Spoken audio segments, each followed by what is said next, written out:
Chapter 5, May, Healthy and Hopeful, May 1st.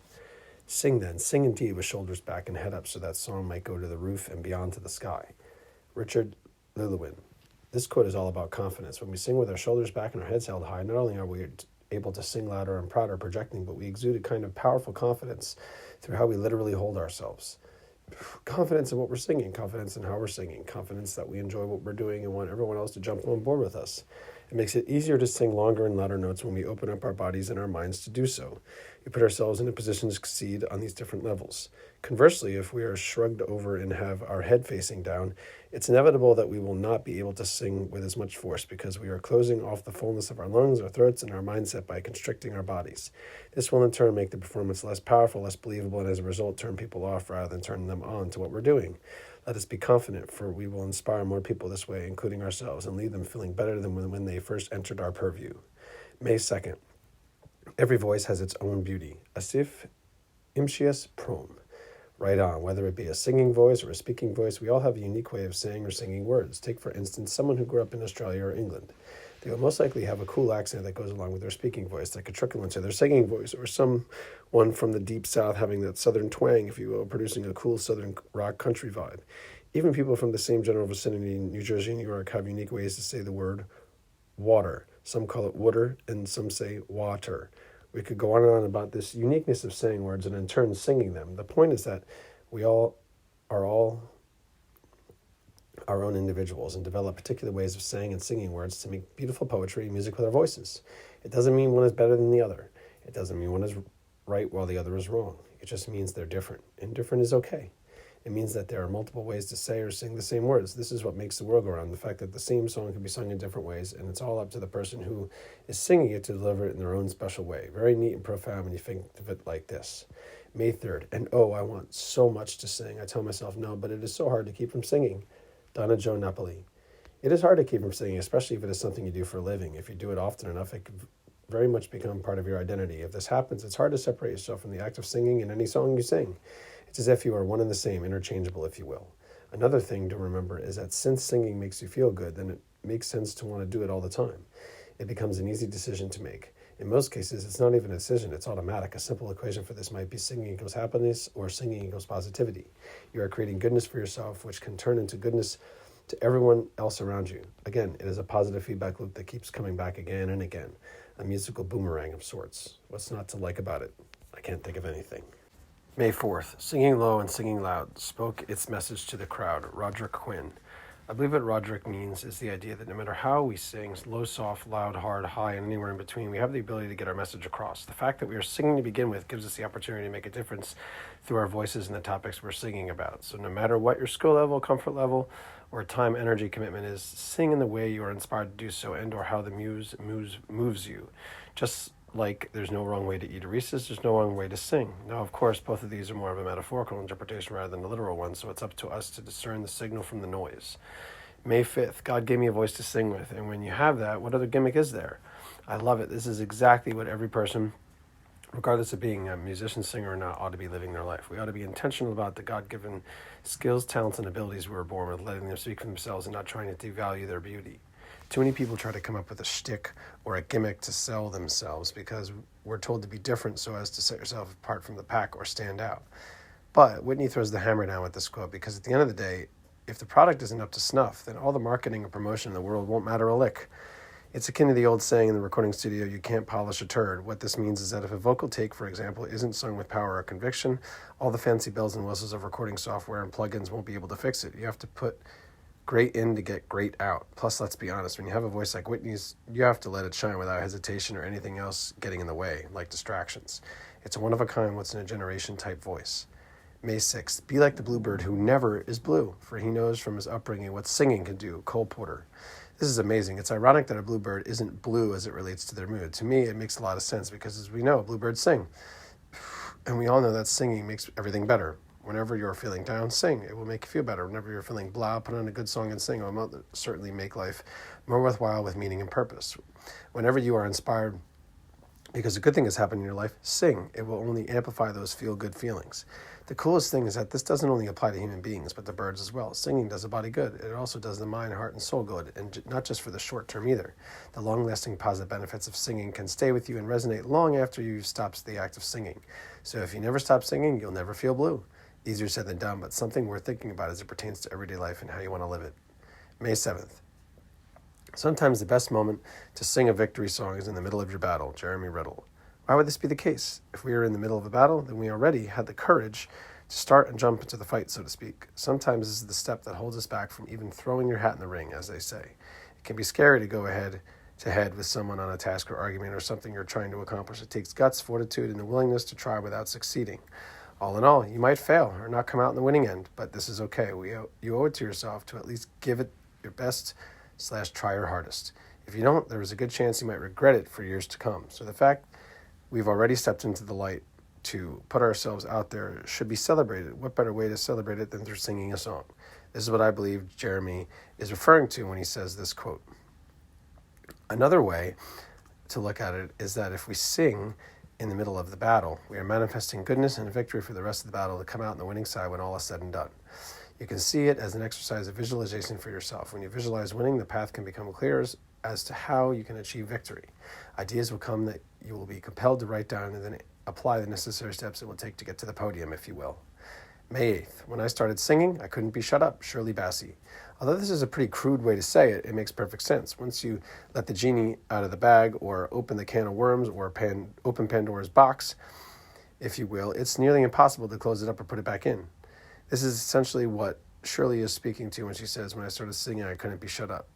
She opened that part of herself that might have been closed off, laying dormant, or just undiscovered. And it is a beautiful thing to bring the joy of singing out in yourself, because you never know how it will inspire and encourage you throughout life, and in turn inspire and encourage others. All good things. All good things. May 9th. Sing with me, sing for the years, sing for the laughter, and sing for the tears. Steven Tyler. Taken straight from his band Aerosmith's song Dream On, this phrase rings true and resonates for not only musicians, but every human being. He's basically saying, sing for every occasion that happens in life. Singing with someone is a wonderful thing because you're literally and metaphorically in harmony with them. Singing for the years means singing about how grateful you are to be alive for as long as you have, and hopefully for much more time. Singing for the laughter and the tears speaks to the idea of singing during the good times and the bad times. How and why? Because akin to the saying we need to learn how to dance in the rain, the same thing goes for singing when times are tough. We have to find ways to push through something less than ideal or desirable. Life can be hard and it doesn't always go our way. This is okay. Singing is a great way to remind ourselves that even though things may seem chaotic, overwhelming, or pushing against us, we can sing about it to make us feel better. So let us sing our way out of trouble and sing our way into even more happiness than we are experiencing before we started singing. Sing all the time. May 10th. If singing were a feeling, it would be this light, this lifting, like laughing. Lauren Oliver. You've got that right, Lauren. Singing most certainly makes us feel light, lifts us, and makes us feel good to the point of laughing. Singing makes us feel light because it has the ability to take the air out of the stresses, anxieties, worries, and responsibilities in life. Basically, it lessens anything that can feel like or be a burden to us through the act of singing by letting it rip or letting loose, as they say. It's like we are literally and metaphorically taking the weight of the world off of our shoulders. Singing lifts us through the aforementioned light ideas as well as encourages and inspires our spirits. Whenever we're feeling down, the right song at the right time can bring us out of the funk and flip the switch in any negative feelings or emotions. Singing makes us feel better about ourselves and the world around us. It helps us believe in good things if and or when we feel lost or that hope is lost. It makes us feel like we are floating. Singing can help us laugh because it helps put things into perspective. When we sing about a situation that is bothering or troubling us, we can look at it from an outsider's point of view. Sometimes that's all it takes to realize how silly a reaction to less than ideal situations or experiences in our lives can be. Not only that, but singing is like a subset of laughing because you are using your abdomen muscles to sing and laugh. This is especially the case when we find something extremely funny and our belly laughing. Both laughing and singing help us to once again let loose. May 11th. Do you ever sing in the car? Generally not, but I am driving a police car. I think people would like a singing policeman. It makes life seem more like a musical. Maureen Johnson.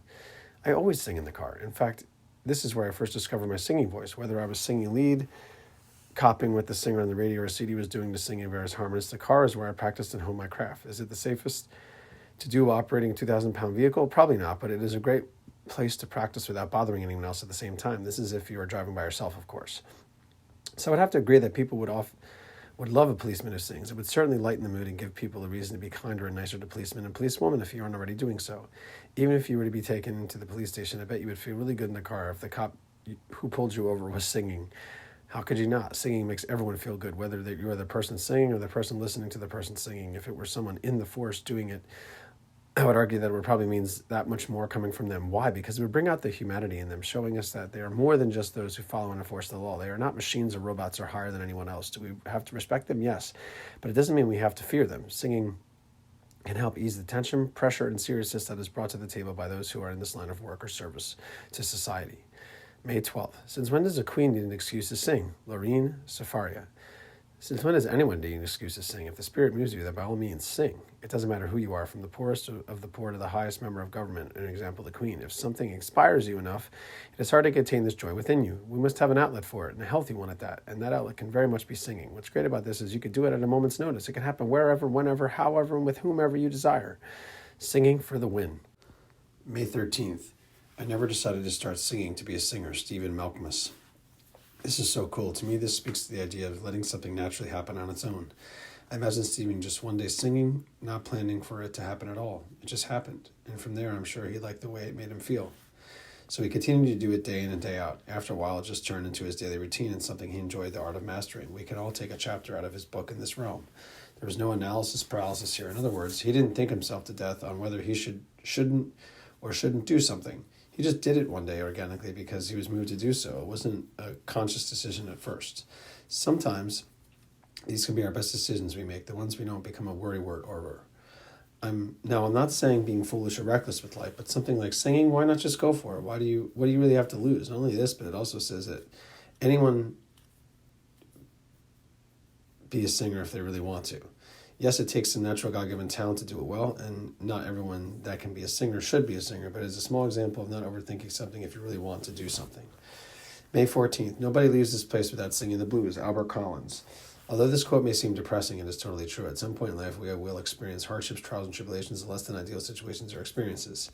Whether it is a physical problem, mental condition, or combination of both stress, depression, anxiety, or worry, none of us will make it through unscathed or damaged in some way. This is okay. Going through these challenges and overcoming obstacles makes us stronger and a better version of ourselves all the while.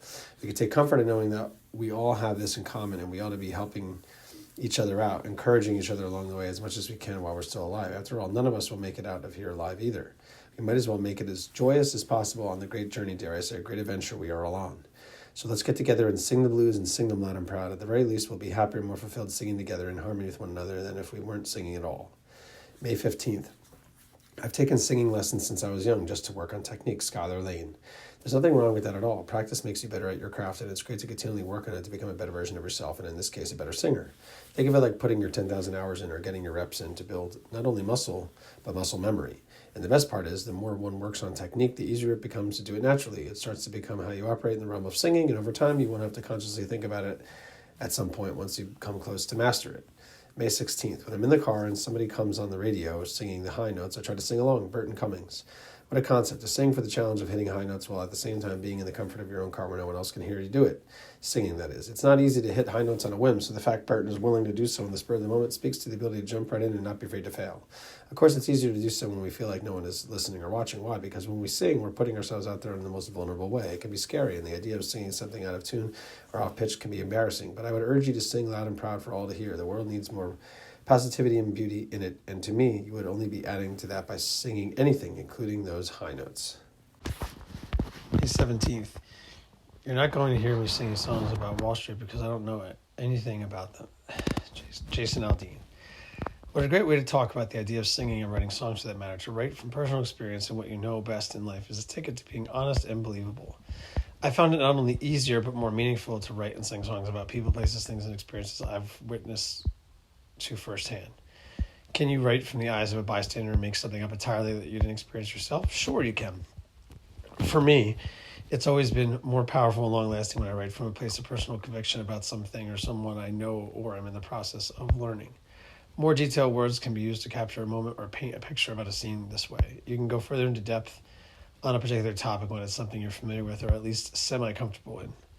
And the beauty about this is that it doesn't have to stop with songwriting and singing. The same idea can be applied to other areas of the arts: poetry, script writing, filmmaking, book writing, etc. All in all, stick to what you know, and what you don't know, have an open ear to listen and open mind to soak in as much knowledge as you can with the hopes of putting whatever you learn into practice. May 18th. Singing really oxygenates your blood. You stretch your lungs and take in much more air into them than before.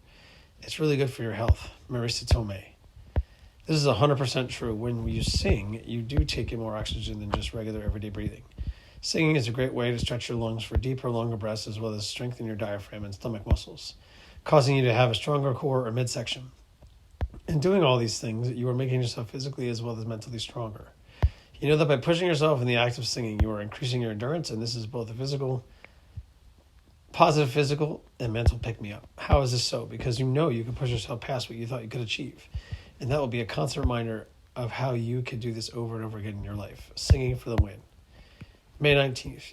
You always will be singing a song or humming a line or a melody. Dennis Brown. As long as you have air in your lungs, a beating heart, a strong mind, and a throat voice that produces any amount of sound, you have the ability to hum a line or a melody, as Dennis so nicely says.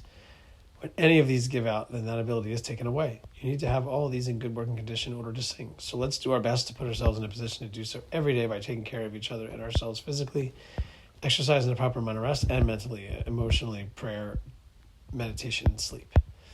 May 20th. Sing as though you're summoning the heavens. Silver your voice and bare your throat. Roshani Chokshi. Leave it all out on the line. Give everything you've got. These are two other ways of saying the same thing as the quote above. This is not only true about singing, but anything else in life. After all, we only live once, so why not put all our energy into everything we do? Whether it's being the best father, husband, friend, family member. Whether it's putting together a table for a loved one. Whether it's going on a vacation or a trip. We can do our best at all times. In this way, there will be no wondering, did I do everything in my power while the opportunity was right in front of me? The answer will be a resounding, without a doubt, yes. May 21st. If you aren't singing, you're not a singer. Alik Ice. Simply put, there's nothing more to add or dispute with this quote. It's one of the few I've come across where more thought, insight, or diving deeper isn't necessary. May 22nd. I love the different voices all singing one song, the various tones and qualities, the passing lifts of feeling rising up and going off forever. Wendell Berry. What a great way to describe the idea of singing in a group setting. It is inevitable that when we sing in a choir, let's say, there will be all different textures and styles of singing melodies. Some will sing softer, some will sing louder, some will sing the lead part while others sing more of a harmony part. There's thirds, fifths, sevenths, and other note combinations that sound good with one another, all doing it at the same time. It's a little slice of heaven if you ask me, and when we sing in a group like this, there is a feeling of togetherness, camaraderie, and love that just isn't felt otherwise. We connect on a deeper level, and our heartbeats even start to sync up with each other. For all intents and purposes, singing in a group setting does wonders for us both physically, mentally, and spiritually. May 23rd. The duty of a singer is to sing. Laila Gifty Akita. This seems quite obvious, doesn't it? That's because it is. The same thing can be applied to everything in life. The same can be said for a guitarist. The duty of a guitarist is to play guitar. And likewise for a mother, like a duty of a mother is to be a mother. It's about a singular focus on what you were working on, contributing to, or a part of. If the duty of a singer was to not just sing, but to do this, that, or the other thing, she would not be the best they can be. Why? Because the attention would be divided amongst many other areas and not just on singing. When we focus on one channel, the results are on a higher level than the adverse. The moral of the story is to stick to one lane, continue honing our craft, and the rest will fall into place one way or another. Don't worry about all the what-if scenarios or variables out of your control. The only thing we ought to be worrying about is how to become the best version of ourselves through laser focus. Everything else is just noise or distraction. May 24th. Use the creative process, singing, writing, art, dance, whatever, to get to know yourself better. Katie Curtis.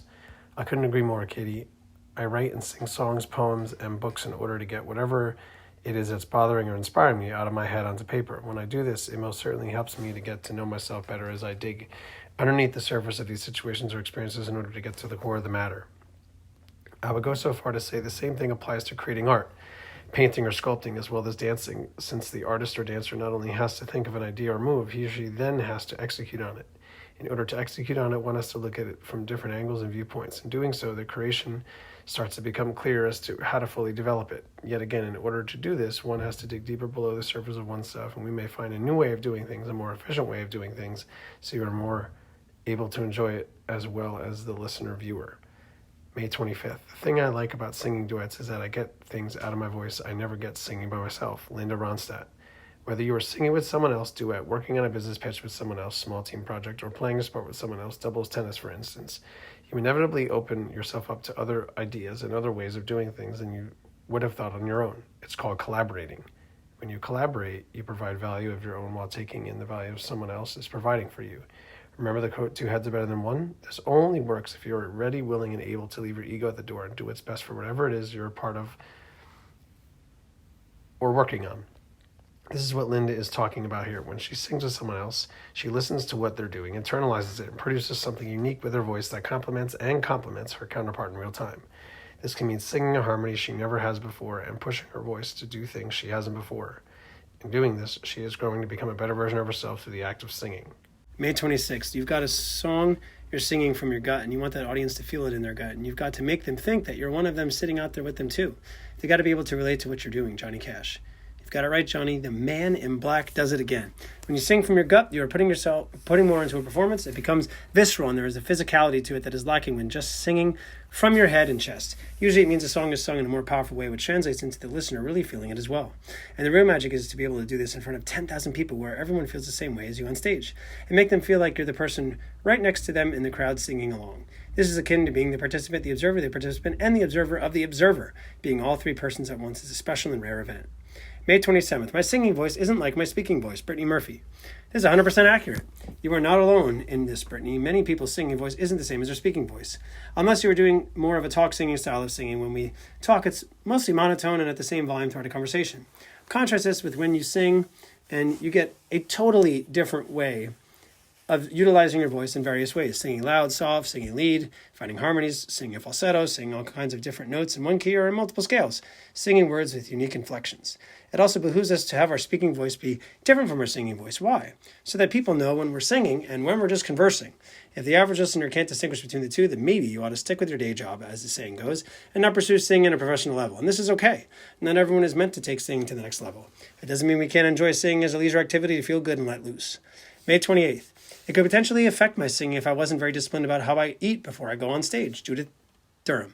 I feel your pain, Judith. I really do. I learned the hard way of what I can and cannot eat before I go on stage.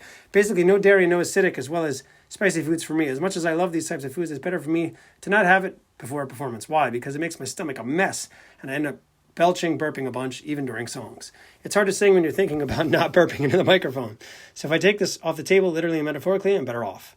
Furthermore, I've learned when I need to stop eating anything, but especially the aforementioned foods before I go on stage. That window of time for me is no less than 3 hours. For other people, this may not be an issue at all and can eat right before going on stage, but I've paid attention to my body enough over the years to have this system in place for myself to minimize any craziness when performing. What works best for you? May 29th, a cantor, when he starts singing, it's like rain. Once it starts, it's hard to stop. Shalom Aleichem. I love it. I have felt the same way throughout my life. In addition to relating singing to rain and that once it starts, it's hard to stop, I would like to add that singing is like a train that's rolling down the tracks. Once you have that forward momentum and really get the machine going, the train in your voice, it becomes easier and easier for it to run on its own. For me, it's about creating that forward momentum in whatever I'm doing, but especially as it pertains to music. When I warm up my fingers for playing guitar, then I'm inspired to play for long periods of time. When I sit down to write, the creative juices start flowing and more pours out as a result. So let us start singing. Let us start that thing which gives us energy, spices up our life, and fills us with joy. I can assure you that once you start it, you'll be invigorated to continue and continue for a long time. May 30th. People ask me where I got my singing style. I didn't copy my style from anybody. Elvis Presley. This is so true. If there was ever someone who created their own unique style, whether it be singing, dancing, dressing, it was the king of rock and roll, Mr. Elvis Presley. He certainly was one of a kind, which is why it is so funny to me that there are so many Elvis impersonators. No one can or will ever come close to matching him to the T. It's equally funny that Elvis didn't copy anybody, but so many people copy him. He's probably the most copied musician of all time. That is something. May 31st. We all love to sing with our favorite songs. We sing in the car, in the shower, and at the karaoke bar. The problem is that half the time we don't know what we're singing. We're making up lyrics as we go along and hoping no one will notice. Sean Amos. This is an astute observation, Sean. I know I've been guilty of making up lyrics to songs, even ones I've written before. How is this the case? Because as much as I suppose a lot of people in the world have a good memory and a keen sense of hearing what words we think are being said or sung in a song, we can miss the mark on occasion. The human brain can only do so much and add to its bank of memories, if you will, that after a while, things start to get jumbled or become hazy. This is okay. It's all part of the aging process. We will all struggle with this at some point in our lives. Maybe it's because we suffered a TBI, traumatic brain injury. Maybe life is extremely hectic and you're experiencing overwhelm. Maybe you haven't slept well for several days in a row. Maybe it's because we're 90 years old and we've had to make God knows how many decisions through life that our brain says to us, I've had enough. All these scenarios can impact our brains and therefore our memory with lyrics. Not only this, but there are many songs that sound the same as already existing ones, so this could play into the memory of certain words and phrases as well. I might be mixing songs up since two or more sound like one another. This quote also speaks to the fake it till you make it mentality as well. Isn't this what we do throughout life in various situations? In another sense, is practicing improvisation as well. In the end, just the fact that we're singing is a good thing. It will make us happier even if we don't know the lyrics 100%.